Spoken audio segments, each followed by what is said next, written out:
In the building. Yeah, CD recap.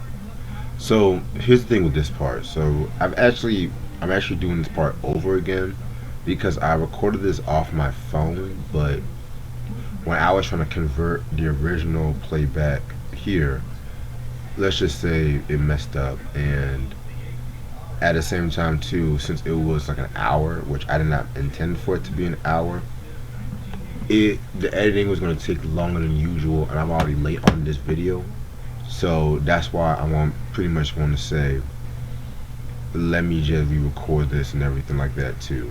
I think I already recorded another CD recap after this one, and I recorded a final recap. I know I'm kind of late with these videos. It's been a crazy past couple of months, so I'm trying to finish up this shit for like the year, which I might have to finish up to 2026 and everything like that too. So let me get this shit over with. So the first album I want to show in my recap is Damian Dane with his only album, the self-titled debut. This album came out 1991 on the Face Records. Pretty dope group. They were like a duo. They were actually the first act on the Face Records to really blow up. A lot of people think it's a lot of people want to say it's fucking like TLC and shit like that too, but no, it was really these cats right here and stuff. This was known for songs like Believer, Exclusivity, Love Come Near Me, Don't Remind Me. Yeah, this is the only album because tragically both members passed away within 2 years of one another and shit like that too, so pretty sad. And I think they even went on record saying they feel like they didn't really get the right promotion on the Face and whatnot too. So I'm gonna give this 4 mics. Very dope album. Rest in peace to both of them. Then for my 80s pops heads, I got Michael Damian with his album Where Do We Go From Here. This album came out in 1989. Yes, the same Michael Damian on my soap opera heads. Y'all should know he plays Danny Ramalati, Young Restless. I found this really like for like 99 cents and shit like that. I'm just like, fuck it. Also, some trivia. He also did the original theme song to Saved by the Bell on like the first season. If you guys watch this show in syndication now, you're not going to hear his version, but if you go on YouTube, just type in Saved by the Bell's theme song first season, it's actually him singing it. So yeah, this shit was pretty dope. This was known for the cover song Rock On, Photograph and shit. Dope 80s pop, 3.5 out of 5. I'll give it that. Then we got DOS Effects with their first album, Dead Serious. This album came out in 1992. This is a hip hop classic. I don't give a fuck what no one says and shit like that. When this album came out, the way how they were rhyming was like very different compared to like how other cats, because they brought in that Iggy kind of flow, but the way how they did it, they were just like very abstractual with their lyricism and refer to more pop culture references. This album was known for songs like They Want Effects, Dum Dums, Straight of the Sewer, Mike Checker, and stuff like that, you know what I'm saying? They had this other song, I think it's called like Mind of a Criminal, that was supposed to have been on this album, but I think that's like a B-side, which that was pretty dope too. So yeah, hip hop classic, 5 out of 5. Then 1 year later, they came out with Straight Up Suicide in 1993. So this album, I'm gonna be real with you, I feel like this album does not really get its just due, because after Dead Serious came out, everybody was trying to rap like them, and it kind of became played out real quick. So this one right here, they weren't really doing that shit and stuff, like they would just step the pen game up. This was known for songs like Give Me That Microphone, Underground Rapper, Crazy with the Books, you know what I'm saying? So I actually fuck with this album. I'm gonna give this I'm gonna give this a 4.5 out of 5. This is not bad. And I could have sworn I had the Hold It Down album from 95. I could have sworn I had that album, but if not, the album is pretty easy to find these days. Then we got Craig David with Born to Do It. This album came out 2001. Craig David being like a Canadian R&B singer. You know what I'm saying? This is known for songs like 7 Days, Key to My Heart, Walking Away, Can't Be Messing Around. You know what I'm saying? Um, Pretty dope, like neo soul and shit. I'll give this a 4 mics. Alright.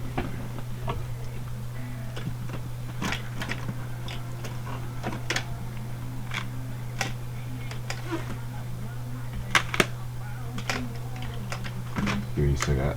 I'm trying to be careful taking these CDs out because one false step and all these CDs will start falling. Alright. Sorry about that. Alright, so next albums I'm going to show y'all is from the late great Miles Davis. I got his 1959 classic Kinda Blue. This album came out, a lot of people call this like one of the greatest jazz albums and shit like that. You know, this is known for songs like Freddie Freeloader, So What, All Blues. You know, it just has that cool jazz kind of ordeal. A lot of people say this is his best album. I mean, Miles has like 8 albums you can consider his greatest of all time, but this album right here definitely changed the game and shit. You got people like John Coltrane, Bill Evans, just to name a few of the personnel. 5 out of 5 jazz album classic. Then we got his 1960 album Sketches of Spain. This album very dope. A lot of samples came from this album right here. Cough Cough J. Rue the Damager. You know what I'm saying? This album, you can tell he was definitely influenced by like a lot of Spanish rhythms and whatnot. You know what I'm saying? Yeah, man. Very fire album and shit. You know what I'm saying? This is known for songs like Will o' the Wisps, Solia, Song of Our Country. I could definitely give this a 4.5 out of 5.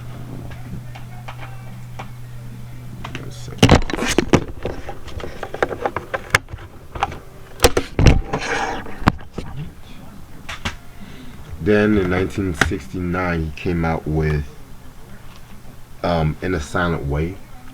Very dope album, very influential album and everything like that too. So this album pretty much was like the beginning of his quote unquote electric period. He was kind of giving a hint already with like the Miles in the Sky album and Philly's Day Kilimanjaro album and stuff like that too. But this album he fully embraced it. Definitely incorporated like more like rock rhythms and everything like that too. Like this album right here was very dope. When it first came out, a lot of people didn't really care for like the electric period albums like this album, Bitches Brew, and so on and so on, which I do have Bitches Brew on vinyl, just letting y'all know. But yeah, this definitely has a lot of dark rhythms. I'm gonna definitely give this 5 mics. And then fast forward to 1972, he came out with On the Corner. You know what I'm saying? This album came out, again, we're still like in his electric period album phase and stuff like that. This one was a bit more like funkier. Like I feel like he was definitely influenced by like Sly and the Family Stone, James Brown when he was doing this record. Songs like Black Satin, On the Corner, New York Girl. Definitely another classic. I'm gonna definitely give this a 5 out of 5. One of his most underrated albums, if you ask me. And then the final Miles Davis album I have on CD is Tutu. This album came out in 1986. So originally this was supposed to have been like a collab album between him and Prince, but I think Prince was already doing a lot of shit at that time because 86 was the year he was doing the Parade album Under the Cherry Moon. He had just finished Around the World in a Day, which ironically just came out with his remastered edition. Very dope album. A lot of people kind of sleep on this one. Definitely had that 80s jazz, nighttime jazz feel. Like I love Tutu, Portia, Perfect Way. Definitely give this like a 4.5 out of 5. Alright. Alright, so now we're gonna go from jazz to like pop, R&B. We got Taylor Dayne with Tell It to My Heart. I think this is actually her first album that came out in 1987. Yeah, I got the 1988 reissue of this. Very dope artist, very dope album. This was known for songs like Tell It to My Heart, Prove Your Love, Carry Your Heart, I'll Always Love You. I love that record, you know what I'm saying? 4 out of 5, very dope album and shit. Then we're gonna go to De La Soul. We're gonna start off with 3 Feet High and Rising. This album came out in 1989. Classic album. Y'all should know the story with this one. This is actually the 2001 reissue of this. Known for songs like Me, Myself, and I, Ghetto Thing, Cool Breeze on the Rocks, Buddy, Say No Go. You know what I'm saying? Just to let y'all know, like all the De La Soul albums pretty much had remastered editions, available on streaming and shit like that. Fire album. 2 years later, they came out with De La Soul Is Dead and everything. Another very dope album and shit. This was known for songs like Orders of O's, Millie Pull a Pill song, Santa Pass the Plugs. This was kind of like that at the time, the anti De La Soul and shit, because while 3 Feet High and Rising was like all positive and shit like that, even though a lot of those songs in the album, if you listen to the lyrics, they were talking about some crazy shit. This album was proving that they were trying to kill that hippie image and shit. You know what I'm saying? Very dope concept with this one. You still had songs that still kind of fit that 3 Feet High and Rising feel, like Roller Skating Jam named Saturday, Orders of O's, but definitely a very dope album. Love this record. Then another 2 years, they came out with Blue Mind State. This one came out in 1993. Very, very, very dope album right here, in my opinion. Another classic. By the way, both those De La albums, I give them 5 mics and shit. This was known for songs like Patty Duke, Ego Tripping Part 2, 3 Days Later, I Am My B. You know what I'm saying? I'm gonna definitely give this a 4.5 out of 5. Definitely their most abstractual album. I always love the album cover too. The album cover's fire. And then we got De La Soul Stakes Is High in 1996. It's either between this one and I don't know, cause the first 4 albums definitely could qualify, but to me this might be my favorite De La album. It might change the De La Soul Is Dead, but you never know. This one was pretty much an album way ahead of its time, attacking like the mainstreamness of like how hip hop was going. Songs like Baby Baby Baby Baby Ooh Baby, the self-titled track, the song Better List, not Better List, Down Syndrome, Didn't. Definitely a 5 mic album. Then we got Dead Prez with their first album, Let's Get Free. This album came out in 2000. Very, very, very dope album and shit. You know what I'm saying? This was known for songs like Hip Hop. Everyone's heard that beat. That was like, at one point, the theme song to Chappelle's Show, Police State, We Want Freedom, Psychology. Yeah, this definitely is a 4.5 out of 5. Very dope album. This album, when the album came out, it was literally like a breath of fresh air, especially when it came to the year 2000. Alright. So now we got Def Leppard with their, the 87 album Hysteria. Very dope album. This album was very groundbreaking. Like the making of this album, they went through a lot and everything, you know what I'm saying? Y'all should know the drummer, I think his name is like Rick Allen. He lost his arm in a car accident and everything, and then they went through like a lot of budget reasons trying to get this album done. But this album, when this album came out, it wasn't really the immediate success, but then when they came out with a single like Pour Some Sugar on Me, that was when it took the album to a whole new level commercially. Honestly, this is actually my favorite Def Leppard album. I know a lot of people want to say Power Mania, which I fucking love Power Mania, but something about this album though, it just sonically, it just slaps. Songs like Pour Some Sugar on Me, Animal, the title track Woman, Rocket. I love that song Rocket, you know what I'm saying? Very, very, very dope album. Then we have Del the Funky Homo Sapien. I Wish My Brother George Was Here. You know what I'm saying? Very, very dope album as well too. Del being Ice Cube's cousin and shit. You know, Ice Cube also did some hand on the production. Him, Dell, and Boogeyman, and you can definitely tell. Like it definitely some of these beats definitely has like that death certificate feel to it and shit like that too. I always thought Sir Jinx did some shit here over the years, but yeah, songs like Mr. Molina, What Is a Booty, Money for Sex, all dope songs right there. Sleeping on My Couch was pretty good. Pissing on Your Steps, where he was throwing shots at it like De La Soul and Vanilla Ice on that one too, believe it or not. So yeah, this one was very dope. I'm definitely gonna give this a 4 out of 5. Then we got Destiny's Child with their first album, self-titled, 1998. You know what I'm saying? Very, very, very dope album. To me, the most underrated album, if you ask me, when it came to Destiny's Child, because you know everyone wants to always mention Writing on the Wall, Survivor, all dope albums though, but this one was like their first, like their, it's kind of like a neo soul, like probably the closest album you can hear Beyonce doing like neo soul productions, and it makes sense too because you know what they were also put on by like Dwayne Wiggins and shit. You know Dwayne Wiggins, rest in peace. You know he was part of like Tony. This album is known for songs like No No No Part 1 and Part 2. You know what I'm saying? I'm gonna be real with you. I kind of prefer Part 1. Part 2, I'm kind of a little burnt out by that shit. You know, and that was the era when Wyclef was just taking known hip hop songs and just remixing them and shit. That's another story for a different day. With Me Part 2 with Master P, Tell Me, Illusion, ironically featuring Wyclef and Pras. Um, Very dope album. I'm gonna give this a 4.5 out of 5.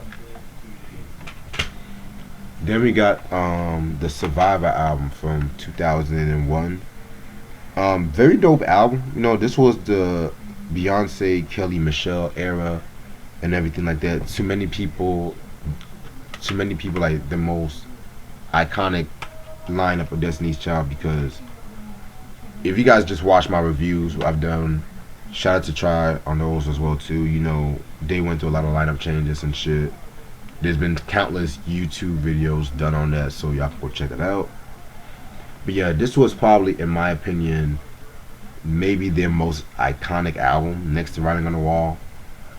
Me personally, I do fuck with this album and shit. I don't love it as much as Writing on the Wall. I probably don't love it as much as Destiny's Fulfilled and shit like that. You know what I'm saying?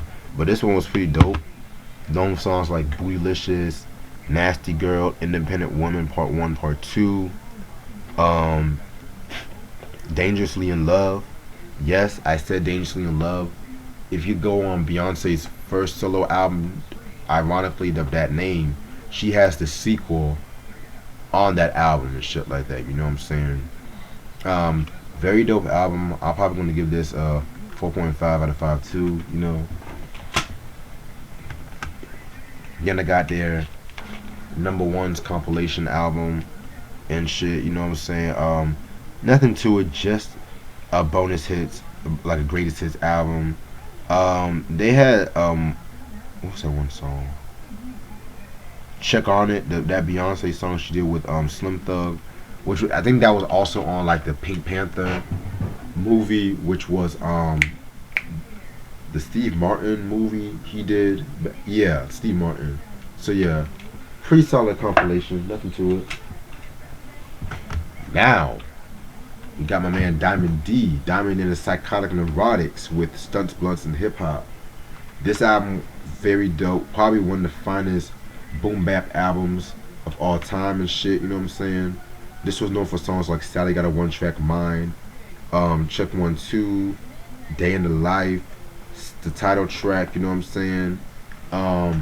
Not a bad album. This is actually a classic album and everything. He's doing Diamond D part of the whole DITC movement. 5 mic hip hop classic. Then we got a hip hop group I just recently saw in concert, Diggle Planets. You know, I got their Reaching a New Refutation of Time and Space. This album came out in 1993. You know what I'm saying? Very dope album and stuff like that. Diggable Planets, Bug, excuse me. They consist of members Ladybug, Doodlebug, and Butterfly. You know what I'm saying? Very dope album. You can definitely tell when this album. I always say this was like a more. They're making their own low end theory and shit. Especially because this album came out like early '93 and stuff like that. You know what I'm saying? Albums like What Cool Breezes Go Do, Rebirth of Slick, Cool Like That, Where I'm From, Jimmy Dick and Cats. Yeah, definitely. I'm gonna give this 4 out of 5. This is definitely a very dope album. Now, their most underrated, my favorite album, Blowout Cone. You know what I'm saying? Fucking love this album. My favorite album they came out with. You know what I'm saying? This was known for songs like Jettin', May 4th Movement, Blowing Down, Four Corners. Cause you know with this album they were kind of going through a lot, like issues with their label, cause they didn't really like what they were doing with this album. They wanted like another Reach in Part 2. Then they were going through issues with each other and stuff like that too. You know, internal tension. So unfortunately, this was like the last album they came out with, and it's a damn shame because this album, with all due respect for Reaching, this album blows Reaching out the water and everything like that. You know what I'm saying? I'm gonna give this. I'm sorry, this is a 5 mic album and everything. This album is flawless, and I like how this album is getting more popularity now. It's like a cult classic now. Then we got Digital Underground with their Sex Packets album. This album came out 1990. Very dope album, classic album by many people. This album was known for songs like The Humpty Dance, Freaks of the Industry, Sex Packets. And what's interesting about this version, this is the 1992 issue, and it also includes the this is an EP release, and that's when you have the same songs like Same Song, which features the first appearance on wax of late great Tupac Shakur, The Way We Swing, Nothing Is Funky, and everything like that too. You know what I'm saying? So yeah, this version is long out of print. I know that for sure. So yeah, very dope. I'm gonna give this I'm gonna give this a 4.5 out of 5. I feel like this album definitely is revolutionary and shit. Alright. Still on the hip hop trip. One time for hip hop. We got the Dipset Diplomats with Diplomatic Immunity.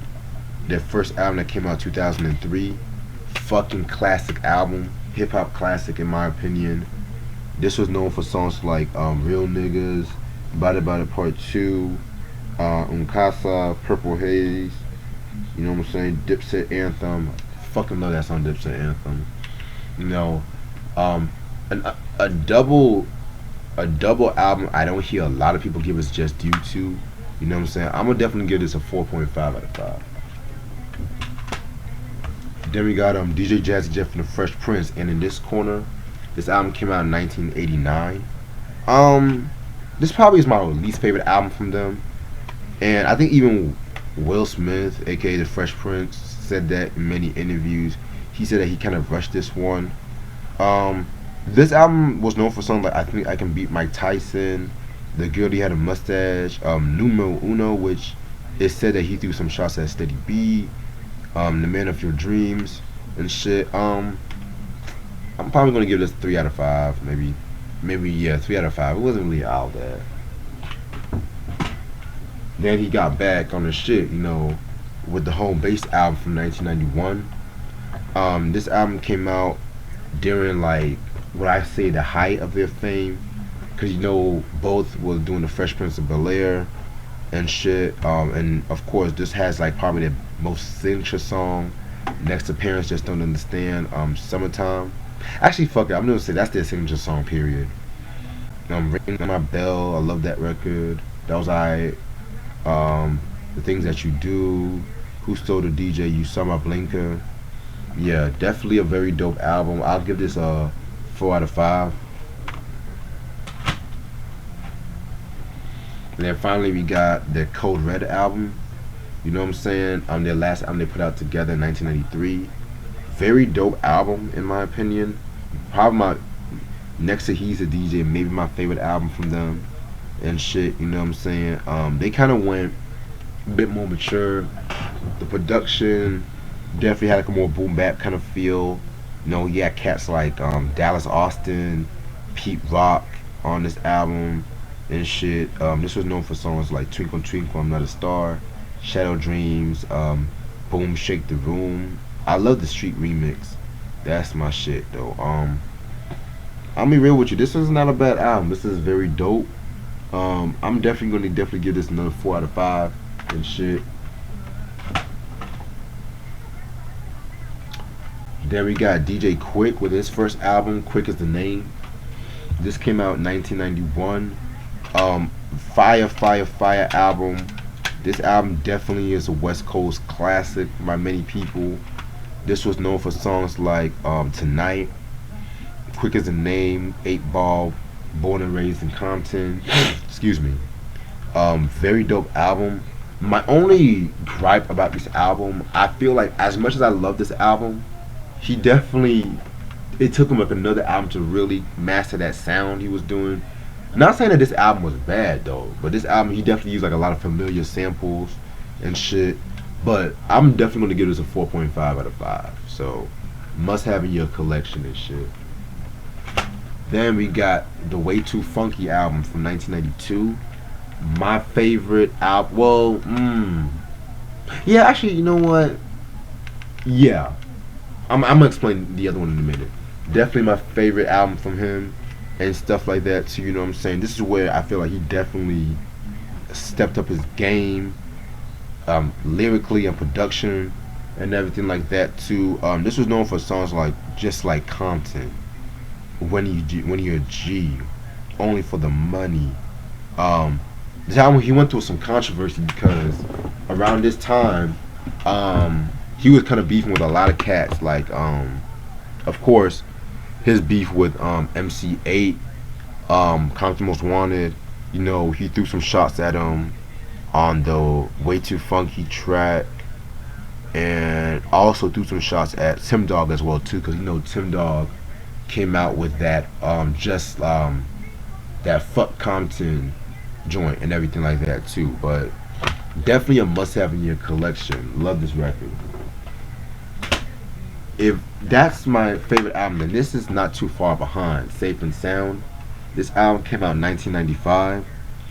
So the story with this album was that he was going through label issues with Profile and stuff like that. So he was actually eyeing on signing to Death Row Records.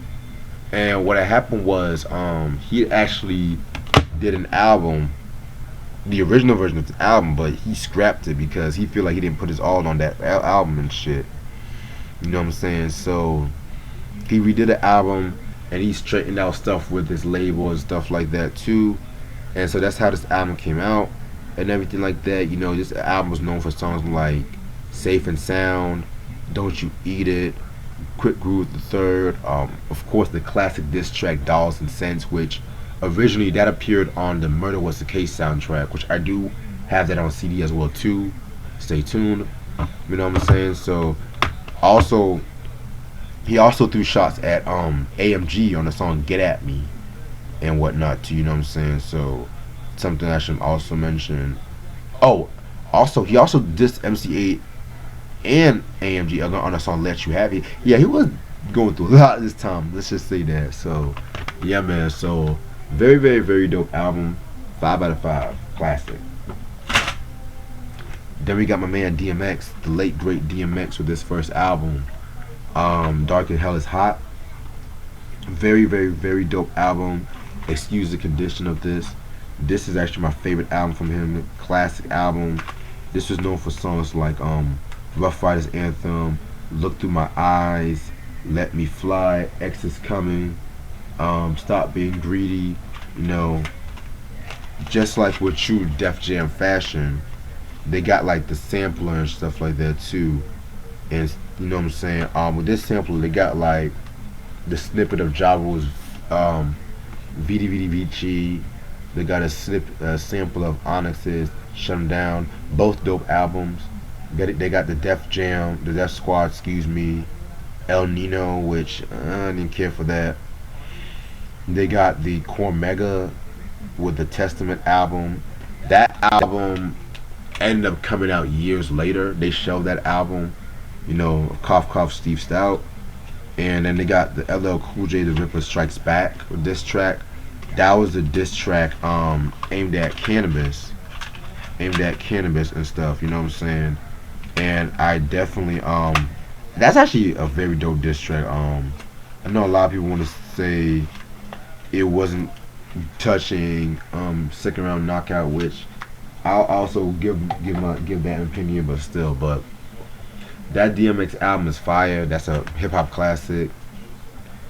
Then we got Do or Die with the Picture This album and whatnot. You know what I'm saying? Very very very dope album. You know what I'm saying? Do or Die. They were Chicago. They were a Chicago hip hop group and stuff like that. Signed to Rap a Lot. They were known for songs like Pole Pimp, featuring Twista and Johnny P. Player Like Me, Search Warrant. This is actually a dope album. I'm gonna give this a 4 out of 5. Very dope. Then we got Nate Dogg with the G Funk Classics. This album came out 1998. So first of all, rest in peace, Nate Dogg.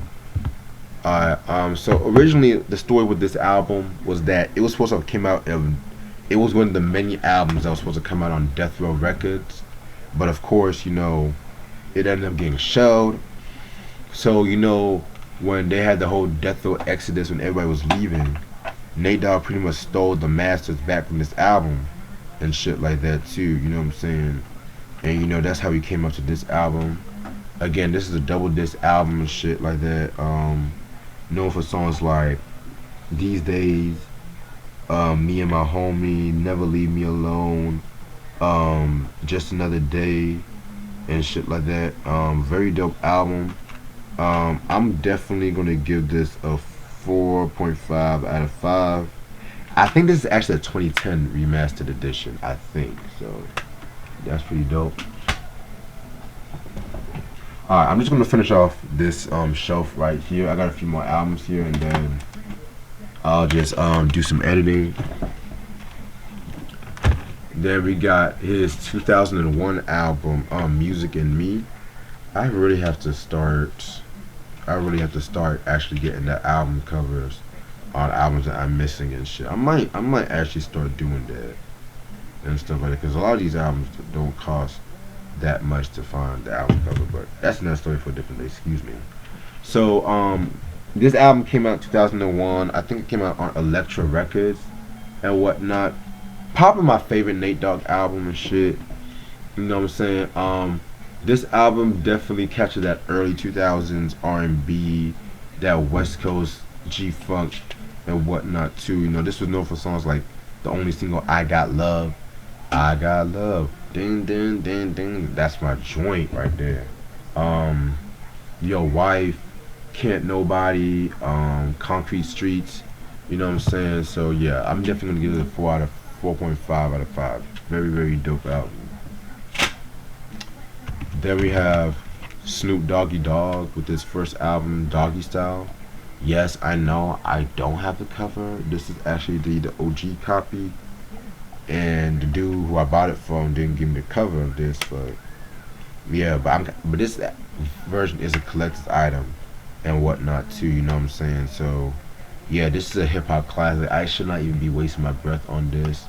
Known for songs like For All My Niggas and Bitches, Gin and Juice, Murder Was a Case, Doggy Dog World. And the reason how you can tell this is the OG is because they actually have the song G's Up, Hoes Down, and then the next episode, not the one that's popular on the 2001 album from Dr. Dre, but actually the one that's actually recorded from the Doggy Style album and whatnot too. You know what I'm saying? And they also have some mistakes on the track listing as well too.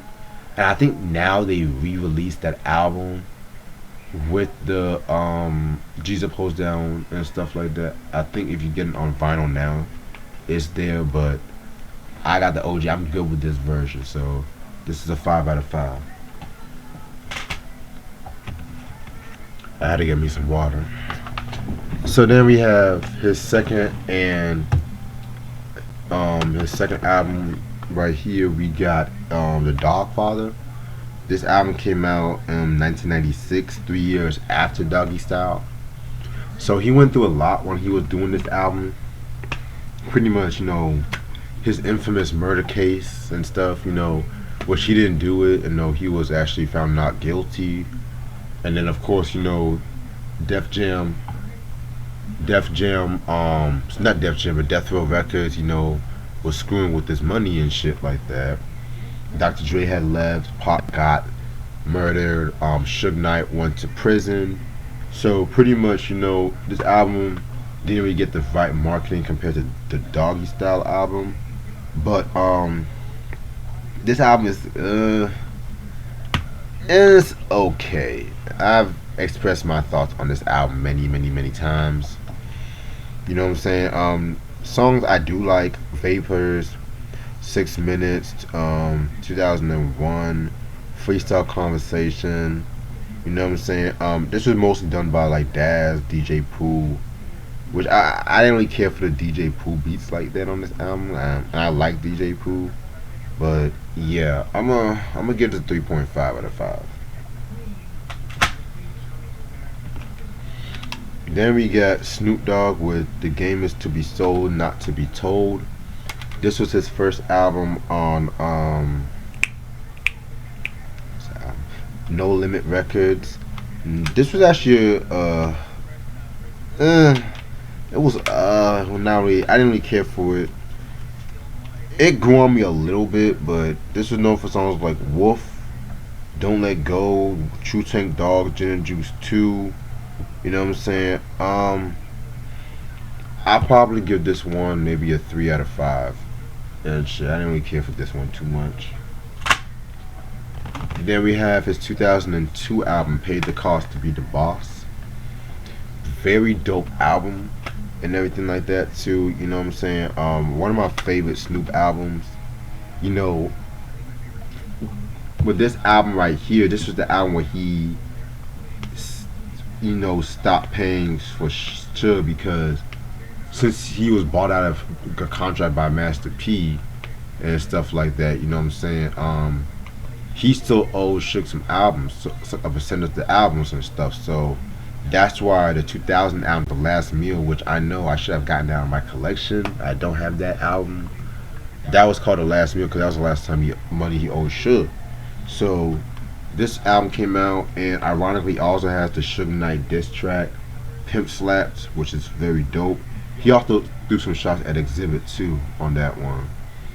Lollipop, Ballin', Beautiful, Batman and Robin.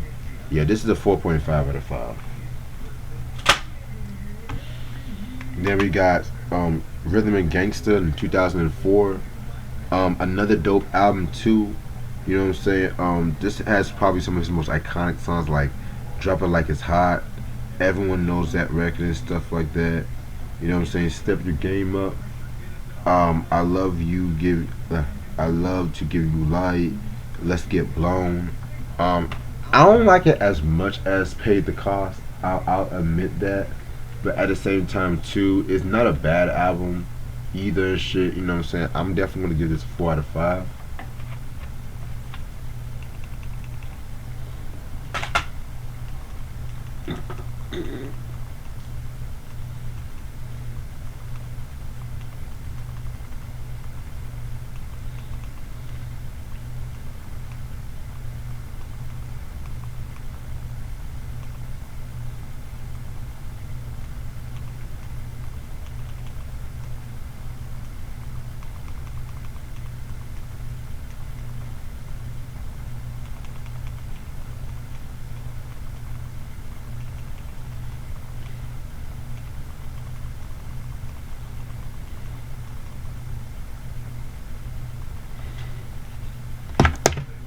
Alright. Next we got is Snoop Dogg presents the Doggy Style All Stars. Welcome to the House, Volume One.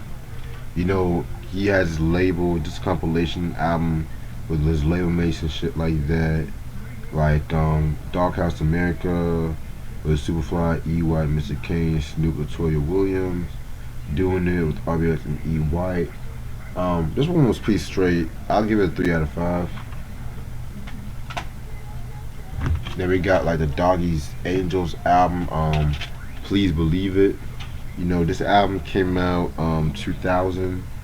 Again, it's another act put on by Snoop and stuff like that. You know what I'm saying? Doggy's Angels, they consist of. Give me a second.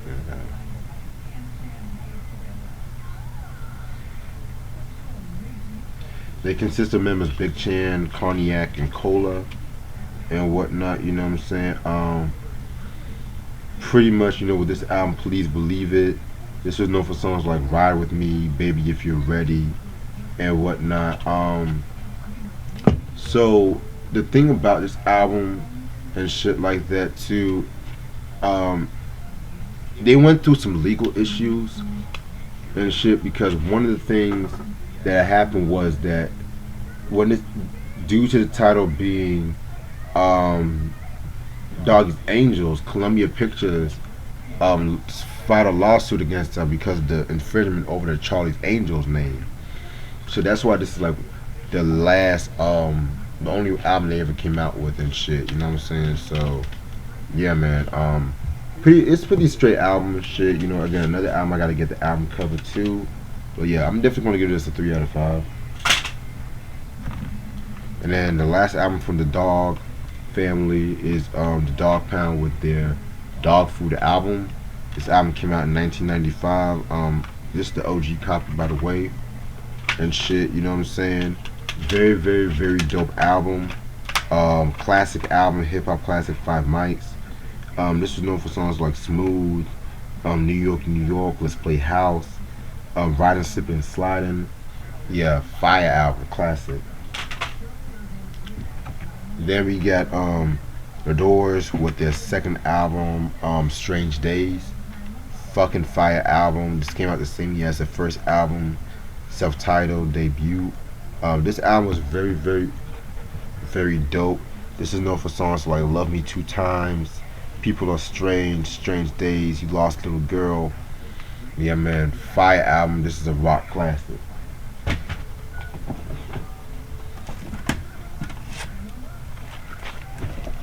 Then we have 1968. No, excuse me, 69 was a Soft Parade. To many people, the worst album that came out during the Jim Morrison era. I say that's bullshit. I still fuck with this album. This is known for songs like Touch Me, Windful Sinful, the title track, Till All the People. You know, this was known for like more horn arrangements and stuff like that. This is actually the 2012 reissue of this album, the 40th anniversary and stuff. So I'm definitely gonna give this a 4 out of 5. Must have in your collection if you're a Doors fan. Then we got Morrison Hotel. This album came out in 1970 and shit like that. You know what I'm saying? To me, possibly my favorite album they came out with. This was like considered their comeback from Soft Parade.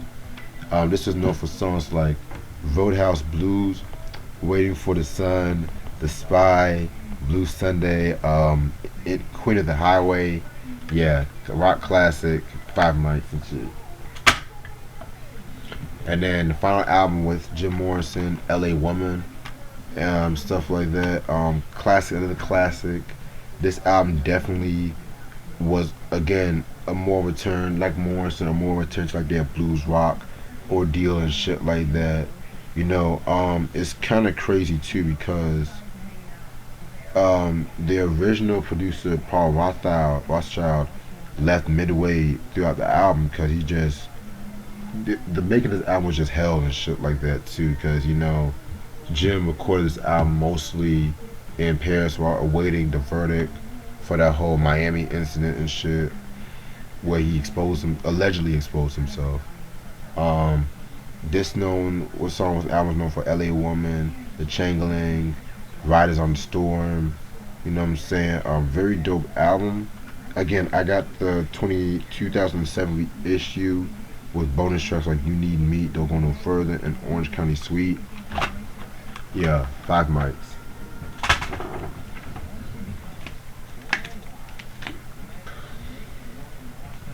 And ironically, this might be end up being another hour if I do some editing. Alright, so I got the classic Dr. Dre, The Chronic. This album came out in 1992. I mean, hip hop classic. The album that really kicked up the whole Death Row era. This was known for songs like Dre Day, Fuck with Dre Day, the diss track to Easy, Luke, and Tim Dog. These Nuts, Nothing But a G Thing, Rat Tat Tat. Hip hop classic, 5 mics. Then I also got the 2009 remastered edition, which is pretty much the Chronic Relit. The reason why I got this is because, for one, it got like the Bitches Ain't Shit diss track, which again was aimed at Easy, but that was actually done as a response to Roxanne Shantae's Brothers Ain't Shit, and also because it has some unreleased tracks like Smoking Enough Bud with Joel and Snoop, rest in peace to Joel, Poor Young Dave with Snoop, everything like that too, you know what I'm saying? So very, very dope remastered edition. This version is actually long out of print, this one, and I got the OG version too of the Chronic, so yeah. Then I got Dr. Dre with his Possessed Aftermath. This is not a studio album from Dr. Dre. This is actually a compilation promoting his then new Aftermath Records, and stuff like that. You know what I'm saying? This was known for songs like East Coast, West Coast Killers with Group Therapy, which was like Be Real, Nas, Keras One, RBX, Been There, Done That, Blunt Time. Yeah, man. This album was dope. Actually has some of my favorite Dre beats and shit. The R&B joints, it was alright for the most part, but yeah, I'm gonna give this a 4 out of 5. Then his official second studio album is 2001. You know what I'm saying? This was a very dope album, like a return to form. You know what I'm saying? This was known for songs like fucking Dre, Still Dre, Explosive, What's the Difference? You know what I'm saying? Around this time Eminem was blowing up, so he definitely did his thing on the majority of this album and shit. So yeah, man, this album definitely a hip hop classic as well too. Then we got Kool Keith, aka Dr. Octagon, with his first album, Dr. Octagonologist. This album came out in 1996. Very, very, very classic album. 5 mics in my opinion. This was known for songs like Blue Flowers, Girl Let Me Touch You, Wild and Crazy 3000, Earth People. Yeah, must have in your collection. Then we got Dru Hill with their first album, 1996, self-titled. Classic album, my favorite album from them and shit. This was known for songs like Tell Me, In My Bed. You know what I'm saying? They did a cover of Confunction's Love Train, Whatever You Want. Yeah, this is definitely a 4.5 out of 5. Almost.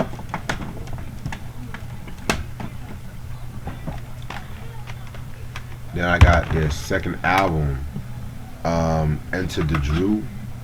This came out in 1998. This one, again, was pretty straight in my opinion. It's not touching their first album, but it's not a disaster either, and whatnot. You know what I'm saying? I think this is actually their most successful album they came out with. This was known for songs like How Deep Is Your Love, which I think that was also on the Rush Hour 1 soundtrack. What Do I Do with the Love, Beauty. You know what I'm saying? Definitely gonna give this a 4.5 out of 5. Alright, and then the final album I have on my Dru Hill My Drew Hill thingamajig is Drew World Order. This album came out in 2002. Um, yeah, so with this album right here, between Enter the Jew and this album, they were kind of going through some shit like label issues, got internal tension, and then of course, the most famous one of all, you know, fucking label merging and stuff like that. And this was like the album they came out with as a quartet. They added Scola and shit. This was known for singles like "I Should Be," "I Love You," "No Doubt." Also known for songs like "Old Love." I'm gonna be real with you. I didn't really. This album was okay. It wasn't really my cup of tea and shit. When it comes to Drew Hill, I'm just prefer maybe like the first two albums. I got this for free, so I was just like, fuck it. I'll give this like a 3.5 out of 5. Expect some Drew Hill reviews coming soon. Then I got Bob Dylan with his Blonde on Blonde album from 1966. This album came out during the height of his like electric period, which to many people was like his best period, his creative period and shit. This was known for songs like "Pleasure My Time," "Visions of Joanna," "Just Like a Woman," stuck inside of Mobile with the Memphis Blues again. Yeah, this is a rock classic, 5 out of 5. Then we got Earth, Wind and Fire with their "I Am" album. This album came out in 1979. Very dope album from Earth, Wind and Fire. This album was kind of released at the height of the whole disco craze. They had that Boogie Wonderland song with Emotions, which I was like a big song. I think that actually got them a Grammy, I think. My favorite song from the After Love Is Gone, that also got them a Grammy. They had us In the Stone, Can't Let Go. Very dope album, 4 out of 5. And then we got Easy E with 5150, Home for the Sick. This is an EP that came out in 1992. This EP was I didn't really care for it too much. I'm gonna be real with you. It was known for songs like "Only If You Want It," "Niggas My Hype Don't Fight." "Only If You Want It," you can definitely tell Tretch wrote that shit for him, and it was under Naughty by Nathan production. But "Neighborhood Sniper," one of my favorite Easy songs he's ever came out with and shit. Yeah, I'm gonna definitely give this a 3 out of 5 and shit. It's alright. Now we got the fucking "It's On" Dr. Dre 187 Killer. Very dope EP. This was pretty much majority of the tracks aimed at Dre, Death Row Records, most notably Real Motherfucking G's, which was a diss and one of the best diss tracks ever. Give Me That Nut, It's On, Boys in the Hood G-Mix, Down to the Last Roach. Yeah, definitely a 4 out of 5. Definitely a very dope out EP from Easy.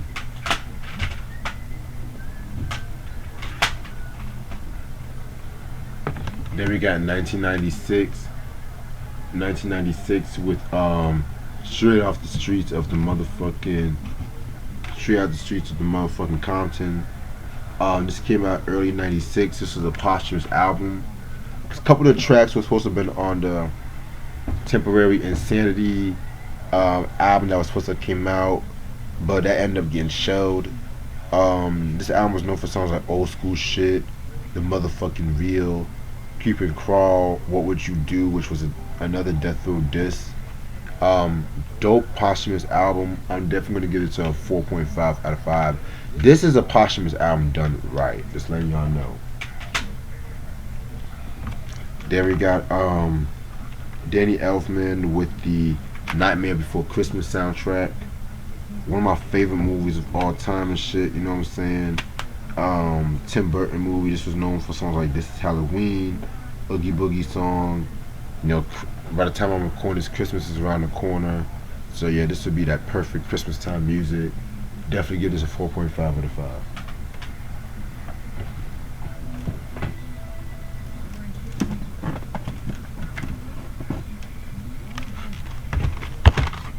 Alright, now I got Missy Elliott with her first album, Super Duper Fly. Very dope album, classic album, known for songs like Soccer to Me, The Rain, Super Duper Fly, They Don't Wanna Fuck With Me, Best Friends, Don't Be Coming In My Face. 5 out of 5, hip hop classic, y'all should already know. One time for hip hop. Then we got fucking the real world that came out in 1990 and 1999 and shit. You know what I'm saying? Excuse the condition. I hate it when they do this shit, but fuck it. Yeah. This album was another dope album known for songs like Beat Biters, Hot Boys, Stickin' Chickens, Chicken for You, Throw Your Hands Up. Excuse me. Busta Rhymes with Eminem. One of my favorite Eminem guest appearances too. So very dope album. I'm gonna definitely give this 4.5 out of 5. Alright.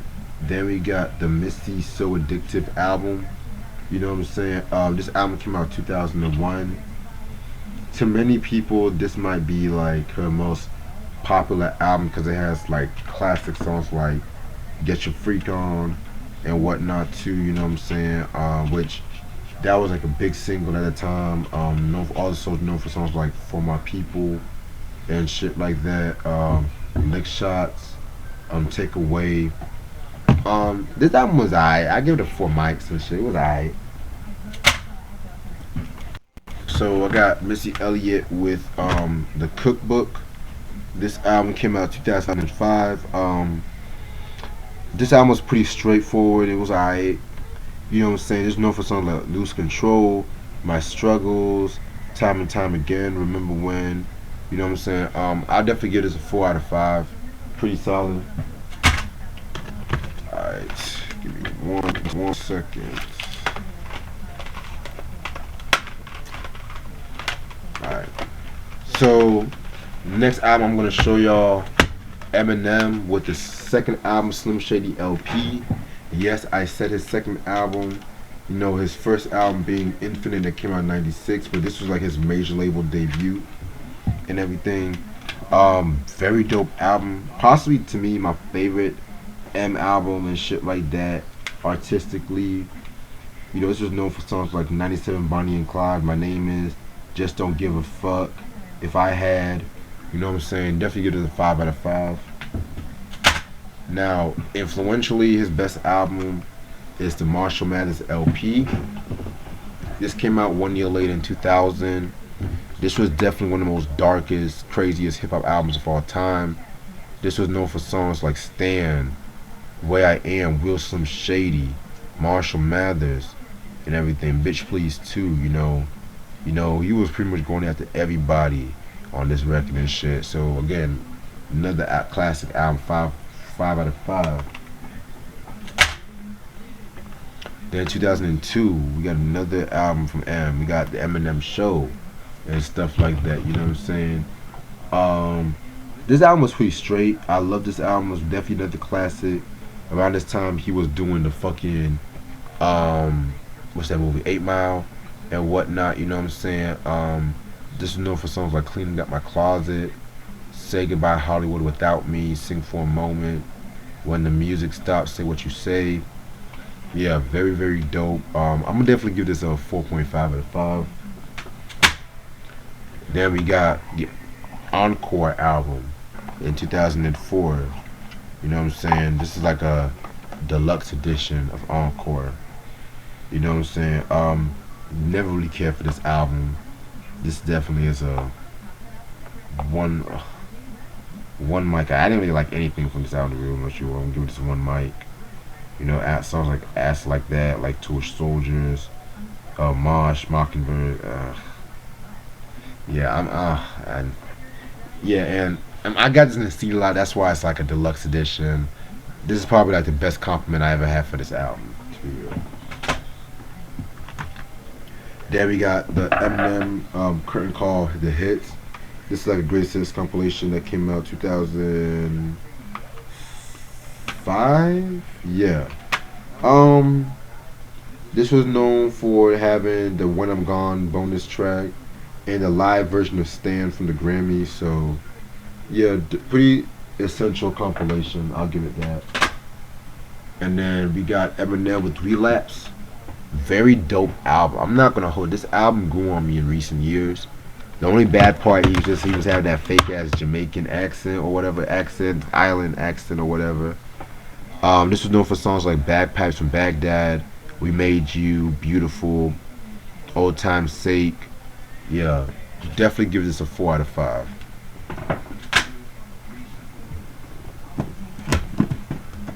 Alright. Then we got the last album in my collection at the moment is the Marshall Mathers LP2. This came out 2013. This was straight. It was alright. Some of the production was a little bit, you know. It was mostly produced by like Rick, Rick Rubin and Dre. They did the executive production. This is known for songs like Rap God, Brainless, Berserk, The Monster, Love Game. I'm probably gonna give this a 4 out of 5 and shit. It was alright. Then we have En Vogue with their first album, Born to Sing. Pretty much my favorite album from them. You know, this came out in 1990. Classic early 90s R&B. You know, you got that song Lies, Party, Just Can't Stay Away, Don't Go. Yeah, definitely a classic album. Definitely gonna give this a 5 out of 5 R&B classic. Then we got probably their most iconic album, Funky Divas, that came out in 1992. Very cool album. Known for something like I Love You, You're Never Gonna Get It, Free Your Mind. They did a cover for Aretha Franklin's Giving Him Something He Can Feel. Love Don't Love You.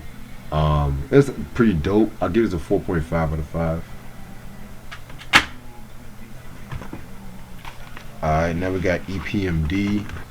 Got their first album, Strictly Business, 1988. Hip hop classic, groundbreaking, Eric and Parrish making dollars. You already know, you know what I'm saying? You got some of the earliest traces of G-Funk on this album, known for songs like the Steve Martin, Strictly Business, I'm Housing, You Got to Chill, 5 out of 5 hip hop classic. Then we got 1989 with Unfinished Business. You already know this one right here is another game-changing album, known for songs like What You're Saying, Please Listen to My Demo, Who's Booty, The Big Payback. You know what I'm saying? Definitely a very dope album. I'm gonna definitely give this 4.5 out of 5. Then we got 1990 with Business as Usual. Maybe my favorite EPMD album. This was known for songs like Rampage, Manslaughter for My People, Gold Digger. This is the first album they did on Def Jam. The previous album was the first album they did with DJ Scratch. In Strictly Business, they did that with DJ Killa Boss and stuff like that too. So yeah, this one was pretty dope. Give this a 5 out of 5. And then 1992, they came out with Business Never Personal. Very dope album. This album, they kind of went through some controversy because Parrish was robbed like late 91, and they were trying to make it seem like Eric had something to do with it. And when they were making this album, promoting this album, they were kind of beefing with one another. This was known for songs like Headbanger, Crossover, Coming At Ya, Play the Next Man. Oh, I forgot to tell you, Business as Usual was the first appearance of Redman on Wax, and Unfinished Business was the first appearance of K Solo on Wax. And yeah, you also had Headbang with Solo, Das Effects and shit like that. No, I think it was just Solo and Redman on that one. Das Effects was on that Coming At Your joint and everything. So very dope album. Definitely I'm gonna give this a 5 out of 5. Then 1997 we got Back in Business. This was came out 5 years after Business Never Personal.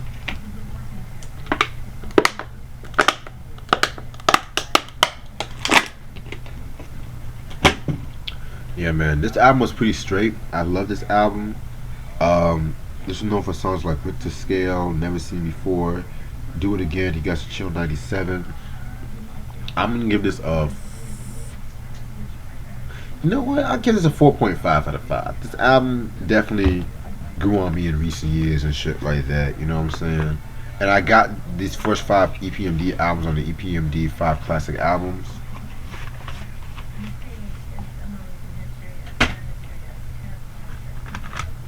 Alright. Next album we got is EPMD's Out of Business. This album came out in 1999. This album was aight. It was pretty decent and shit like that too. I felt like they were trying to do what they did with Back in Business, but at the same time too,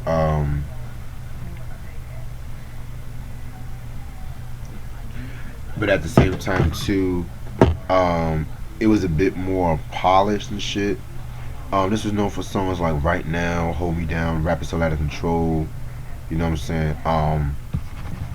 Definitely gives us a 4 out of 5 and shit. And then we got Eric B and Rakim with Paid in Full, 1997. One of the greatest hip hop albums of all time and everything. You know what I'm saying? This is the 2005 reissue and shit. This is known for songs like I Ain't No Joke, Move the Crowd, the title track Paid in Full, Eric B is President. You know what I'm saying? The 2005 reissue, they got the Paid in Full 7 Minutes of Funk remix and As the Rhyme Goes On radio remix. So yeah, this is a classic album, 5 out of 5. Then we got Eric B and Rakim again with Follow the Leader. This album came out in 1988, 1 year after. Very dope album. The first 3 tracks might be the best 3P in hip hop history. Follow the Leader, Microphone Fiend, and Lyrics of Fury. Pretty dope. I love the song Just to Beat, Put Your Hands Together, The R, Musical Massacre. This was some advanced lyricism right here. Another 5 out of 5 right here.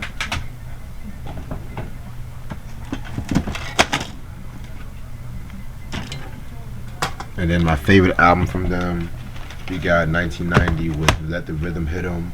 Classic album. This album was known for songs like In the Ghetto, Let the Rhythm Hit 'Em, Untouchables, Mahogany. I mean, this album was just definitely a game changer. I think this was like one of the first hip hop albums to actually get 5 mics on the source from a get go. So that should tell you something. Hip hop classic. Alright. Then we got Eric B and Rakim again with Don't Sweat the Technique. Tint came out another 2 years in 1992. This is actually the last album they came out together. Pretty dope album. I'm sorry, this is an Ari World classic to me. This album don't really get its just due. This is known for songs like Keep the Beat, Know the Ledge, Don't Sweat the Technique, Casualties of War, Fire album. Yeah man, 1992. Definitely gonna give this 4.5 out of 5. Then we got Faith Evans with Faith. This album came out 1995. Bad Boy. This is known for songs like Falling in Love, Ain't Nobody, Love Don't Live Here Anymore, As Soon as I Get Home, You Used to Love Me, and shit like that. So yeah, definitely a dope album. I definitely give this I'm definitely going to give this 4.5 out of 5. Fire. Then we got Eve with her first album, Rough Riders First Lady. Dope album, classic album right here. Known for songs like Philly Philly, Got a Man, Let's Talk About, Dog Match. Yeah, this is definitely a dope album. I'm definitely gonna give this a 4.5 out of 5. Then we got Fat Joe with Jealous One's Envy and shit, you know what I'm saying? My favorite Fat Joe album, Excuse the Condition of this. You know, this came out 2 years after Represent. Just know songs like Shit Is Real, Watch Out, Respect Mine, Bronx Tale, and stuff like that too, you know what I'm saying? Very dope album. This album, I guess 4.5 out of 5. Then we got Don Cartagena, 1998, and everything like that too, you know what I'm saying? Very dope album. This album I feel like was maybe like its breakthrough album to many people. This album was known for songs like The Crack Attack, Don Cartagena, John Blaze, Walk On By, Bet Your Man Can. You can definitely tell Pun's pen game on this album and shit. You know what I'm saying? I don't like it as much as Jealous Was Envy, but I definitely feel like it's definitely, in my opinion, his last great album. I'm gonna give this a 4.2 out of 5. And the last album I'm gonna show y'all is Roberta Flack with "Killing Me Softly," the late great Roberta Flack. This album came out in 1973. This is actually the remastered edition. I don't know what year they remastered this one, but it is what it is. This is known for something like "Killing Me Softly" with his song that I think got her a Grammy. River, When He Smiled, Suzanne. Um, yeah, very dope album. Rest in peace, Roberta Flack. And that's all the albums I have from the remaining part of this top shelf that I had to redo. Thank y'all so much for watching, and I'll see y'all when I see y'all. I'm definitely going to continue to drop these at a more consistent basis. Peace.